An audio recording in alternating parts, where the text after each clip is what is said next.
Bonjour à toutes et à tous. Je suis aujourd'hui avec Ru Guissot, qui est sauteuse en longueur. Et je tenais absolument à recueillir son point de vue sur la préparation mentale, comme j'ai pu le faire avec d'autres sportifs ou d'entraîneurs. Voilà, donc je vais te laisser, Rougui, te présenter, Oui. présenter ton joli parcours. Et puis, pour qu'on en sache un petit peu plus sur toi. Oui, écoutez, bonjour à tous, je m'appelle Ru Guissot, je suis sauteuse en longueur. Donc j'ai commencé l'athlétisme très très jeune, ça fait 12 ans maintenant, au HAC du coup. Du coup, on avait déménagé avec mes parents ici même, au Havre, et j'étais à 2 blocs from here. Et c'est comme ça que j'avais commencé un peu l'athlétisme, et avec le temps j'ai pu faire quelques sélections en équipe de France. Et aujourd'hui j'ai un record à 6,72 m en international A. Et c'est génial, je continue l'athlétisme, j'adore, et merci pour l'invitation. Avec grand plaisir. On dit que tu as commencé à 12 ans et aujourd'hui tu as 25 ans. 25 ans. Ouais. Comment est-ce que tu es arrivée à l'athlétisme déjà? Vraiment au hasard, j'ai toujours été un peu garçon manqué entre guillemets quand j'étais jeune, donc j'aimais bien faire un peu, tous les sports. Donc c'est vraiment en déménageant ici au Havre qu'on avait un stade du coup à 300 mètres, j'étais vraiment à côté là-bas. Et en arrivant, j'aimais tellement courir à l'école, etc., que naturellement, ma mère m'a inscrite au HAC. Et c'est comme ça que j'ai un peu découvert le monde de l'athlétisme, en plus de faire le basketball, pas mal de sports vraiment. Et c'était vraiment mon sport de cœur, entre guillemets, l'athlétisme. Et c'est comme ça que je me suis vraiment spécialisée dans le domaine. Ça te faisait vraiment vibrer en fait, Ouais, c'est comme ça que tu ressens les choses. Tout Alors pour la petite info, Rougui a commencé l'athlétisme en fait dans mon club, hein, donc le club dans lequel j'ai pratiqué pendant 20 ans, le HAC Athlétisme. Et puis Rougui n'a pas fait partie donc, de ce projet sur lequel j'ai travaillé, donc, qui s'appelle le Décathlon Junior, dans les années 90. Mais en tout cas, je pense que j'ai eu pas mal soit de tes frères et sœurs, ou tes cousins ou autres, qui s'appelaient So aussi, et qui venaient en fait sur ce stade. C'était leur terrain de jeu. Toi, tu es arrivé au club, moi je partais. Ouais. Je partais à ce moment-là, et j'ai pas le même âge. Donc voilà, moi je voulais absolument savoir ce que tu pensais du mental. Est-ce que tu laisses une place au mental dans tes entraînements? Tout à fait, parce que les entraînements, c'est pas si simple tous les jours. On fait des choses qu'on n'aime pas forcément. En tout cas, moi personnellement, ce que j'aime, c'est la compétition. Donc l'entraînement, c'est vraiment avec le temps que j'ai dû exploiter, entre guillemets, ce que je savais faire à l'entraînement. En gros, je savais que si je voulais faire de la compétition au plus haut niveau, il fallait que je m'entraîne tous les jours, des fois 2 fois par jour. Et c'est vraiment comme ça que je me suis forcée à aimer un peu ce côté entraînement. Et du coup, qui dit faire des choses qu'on n'aime pas forcément à 100%, dit le mental. Et c'est pour ça que le mental joue une très très grande place dans ma vie quotidienne, que ce soit dans le sport, dans tout ce que j'entreprends, entre guillemets. Je pense que même les compétitions, comme je te disais tout à l'heure, pour moi c'est plus de 60% de la compétition et les entraînements, et c'est important de toujours avoir un bon mental, un bon mindset et y aller et savoir pourquoi on le fait surtout. Ok, oui.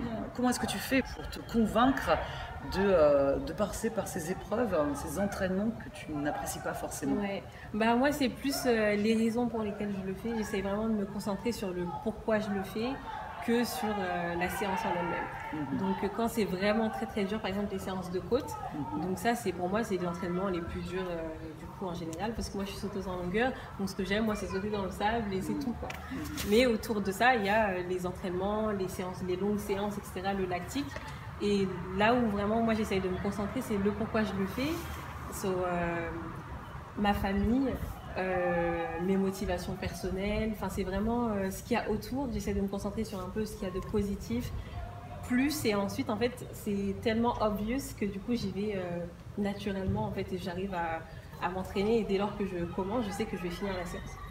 Donc par exemple tout à l'heure je faisais 6 fois 120 mètres avec Florian, et à la fin je suis toujours essoufflée, je suis fatiguée, et je reviens toujours sur le pourquoi je le fais, et ça fait que du coup j'arrive à repartir et à enchaîner jusqu'à ce que je finisse la séance jusqu'au bout et que je m'allonge complètement morte, mais au moins je sais que j'ai fini ma séance, et c'est important pour moi. Tu es satisfaite à ce moment-là. Tu as dit en premier que tu te motivais donc par rapport à ta famille, hein. C'est ce qui est le plus important pour toi? Oui, pour moi c'est très très important. Du coup je suis la plus grande, j'ai un grand frère qui a un an de plus que moi, et on est 7 chez nous. Donc j'ai 4 frères et 2 sœurs et la petite dernière a 11 ans et il s'identifie beaucoup à moi en fait. Il s'identifie beaucoup, à chaque fois c'est je veux être pareil que toi quand je serai grande, etc. Donc c'est une lourde et une forte responsabilité qui me tient à cœur.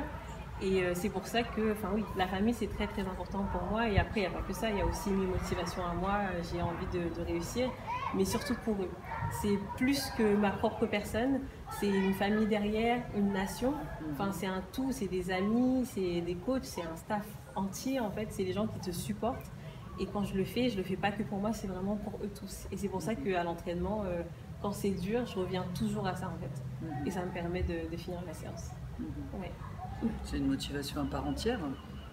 Mais pour le coup, tu vois, ça te met beaucoup de pression sur les épaules. Hein. C'est vrai. Beaucoup de pression, beaucoup de stress. Mais avec l'expérience, j'ai appris, j'essaye en tout cas d'apprendre au quotidien à rendre ce stress positif et pas à être, du coup logiquement à pas mettre du stress négatif en fait.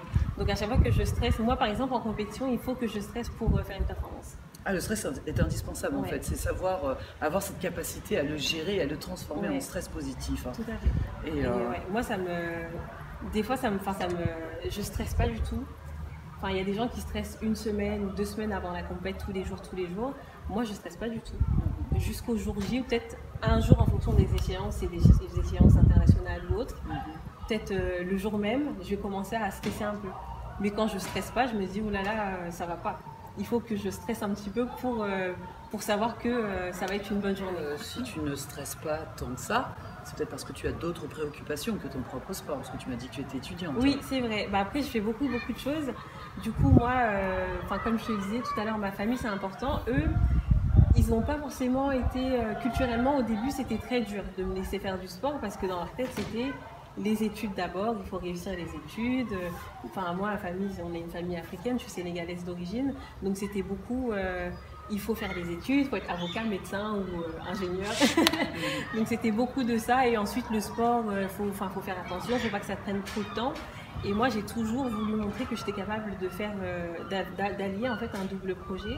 Donc un projet scolaire, maintenant professionnel et sportif. Ce qui est très difficile. Hein. Oui, très très dur. Ça a été très dur. J'ai eu mon bac avec mention au Havre. Et c'est comme ça que je suis partie, j'ai commencé une prépa Sciences Po à Rouen du coup. Que j'ai eu. Je suis allée à Sciences Po Aix-en-Provence, puis Toulouse.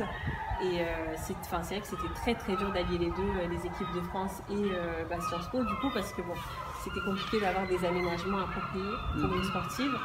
Et c'est comme ça que je suis partie aux États-Unis. J'ai eu une bourse universitaire. Génial. Et oui, c'était génial. Franchement, c'est Combien de temps Là, ça fait 4 ans. Là, c'est ma 4e année. J'ai eu mon bachelor et ensuite j'ai déménagé en Floride pour valider mon master en affaires internationales, tout en du coup préparant mes objectifs sportifs. Et c'est comme ça au final que j'ai vraiment réussi à allier les deux et je peux considérer ça aujourd'hui comme ma plus belle réussite. Ma plus belle tu peux, réussite, oui. Et, oui, carrément. Ça a été vraiment une très très belle expérience et ça me rend fière de pouvoir montrer aux autres aussi que quand tu veux, tu peux, que tu es capable de faire ce que tu veux en fait et qu'il ne faut pas laisser qui que ce soit te dire ce que tu peux ou ne pas faire. Et ça, c'est ce que j'ai appris aux États-Unis du coup, parce qu'avant j'étais beaucoup dans le doute, etc. Et là-bas, ils sont comme ça, tu fonces, si tu veux faire quelque chose, tu veux être championne du monde, tu veux être championne olympique, écoute, travaille et ça va arriver. C'est ça. Voilà. Tout à fait. Tout à fait. Et après, il faut quand même savoir s'écouter. Ouais. Mais pas non plus de foncer tête baissée. Mais c'est vrai que tu es un bel exemple en tout cas. Hein. Oui. Est-ce que tu peux nous donner des petits trucs que tu utilises toi en termes de mental pour gérer ton stress avant, pendant, après la compétition? Oui. Alors pendant la compétition, avant la compétition, j'y pense pas forcément, pardon. J'essaie de me concentrer plus sur les entraînements, ce que je fais, comment je mange, ce à quoi je pense. J'essaie d'être positive et de rester motivée. Après, pendant du coup la compétition, le jour même de la compétition, c'est là où en général le stress commence un petit peu à monter, quand c'est des grosses compétitions du coup. Et je pense encore une fois pareil à pourquoi je le fais. Mais j'y pense pas forcément en fait, c'est vraiment ce que je fais autour, c'est comment je vais me lever le matin pour faire mon check-out, m'échauffer, faire mes étirements, avoir une routine, c'est très important. et suivre cette routine-là. Je ne supporte pas ne pas savoir ce que je fais le jour même.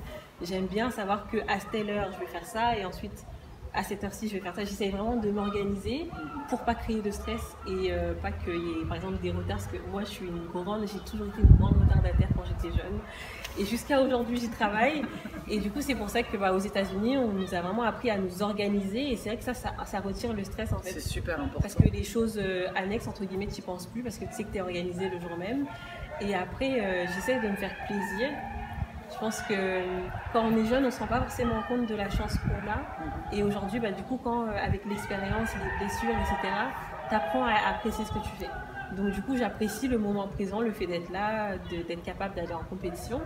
Et je vis le moment présent. Je sais que j'ai suivi ma routine de la journée, j'ai bien mangé, j'ai tout fait correctement. Et il faut dire aussi que quand tu t'entraînes tous les jours et que tu as été préparé pour cette échéance, ça te fait moins stresser, ça te fait moins peur que si tu n'avais pas du tout été préparé à la compétition. C'est clair. Ouais. Moi, en tout cas, ça va m'aide de me dire que voilà, j'ai eu une bonne saison, l'entraînement s'est bien passé, je ne suis pas blessée, je suis en bonne santé, tout va bien, tout est positif. Plus qu'à travailler un peu sur le mental, être positive et y aller comme une lionne et aller à la guerre, quoi.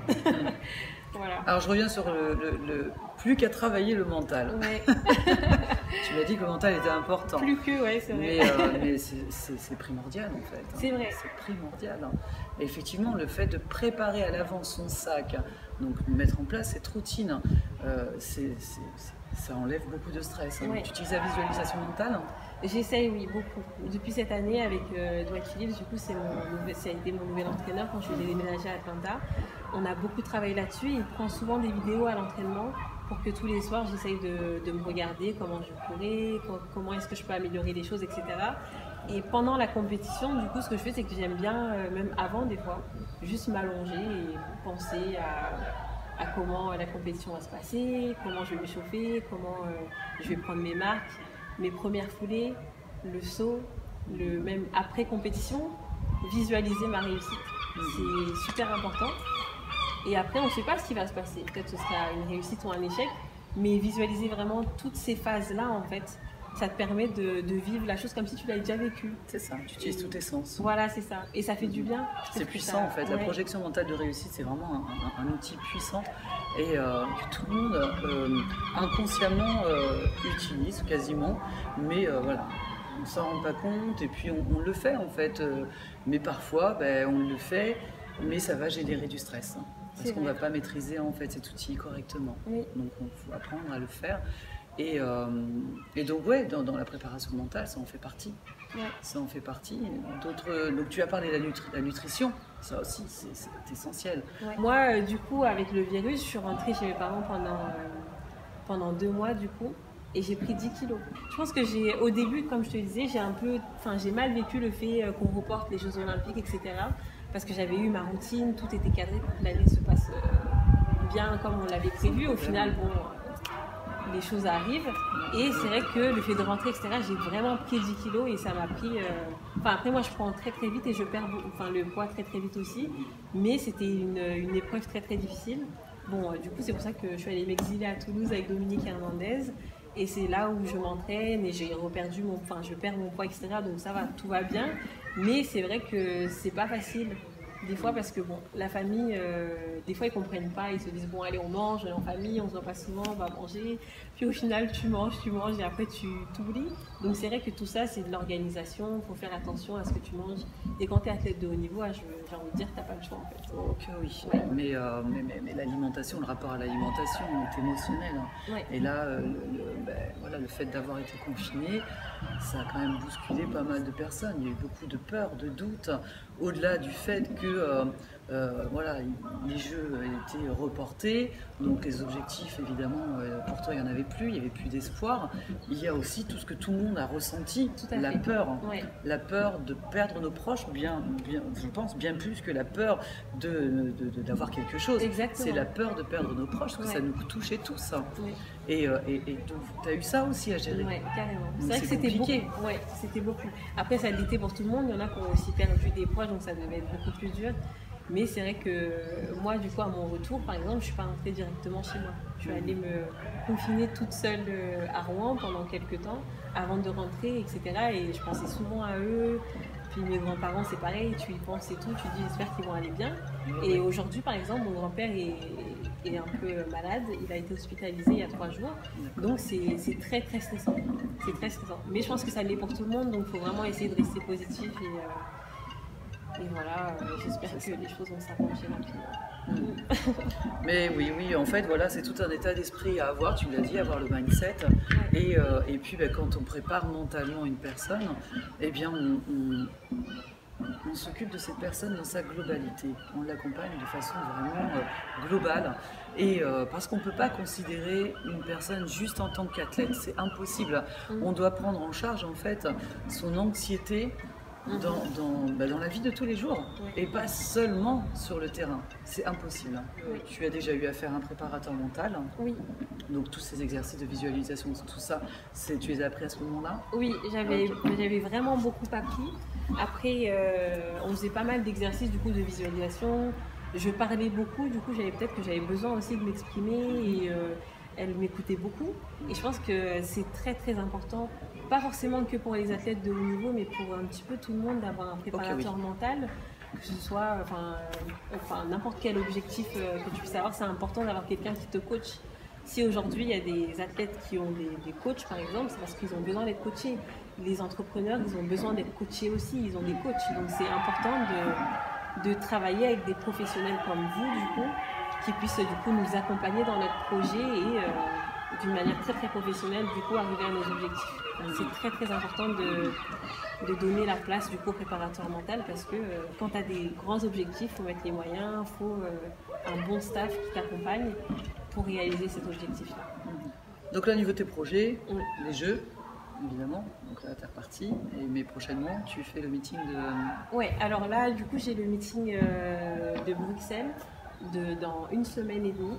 Donc j'ai cette compétition-là. Après, bien sûr, je vais préparer les championnats de France pour récupérer mon titre, parce que j'étais championne de France en 2018. D'accord. Donc là, j'essaye, en plus c'était à Albi aussi, donc j'essaye de récupérer mon titre.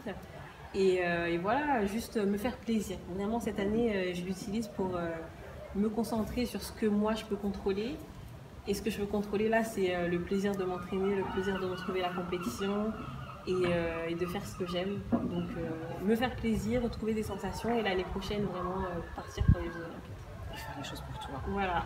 Toi, absolument, en premier, toi. Oui, c'est vrai. Ouais, c'est vrai. C'est essentiel, mais vraiment. Oui. Et automatiquement, tu feras plaisir à tous les autres. Oui. Mais c'est toi en premier. Oui. Voilà, je te remercie beaucoup en tout cas. Merci. Et voilà, je suis super contente de t'avoir rencontré. Merci. Et puis j'espère que cette interview vous aura fait plaisir à vous aussi.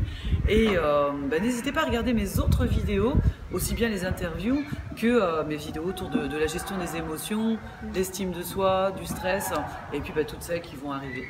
Je vous dis à bientôt pour la prochaine vidéo. Merci.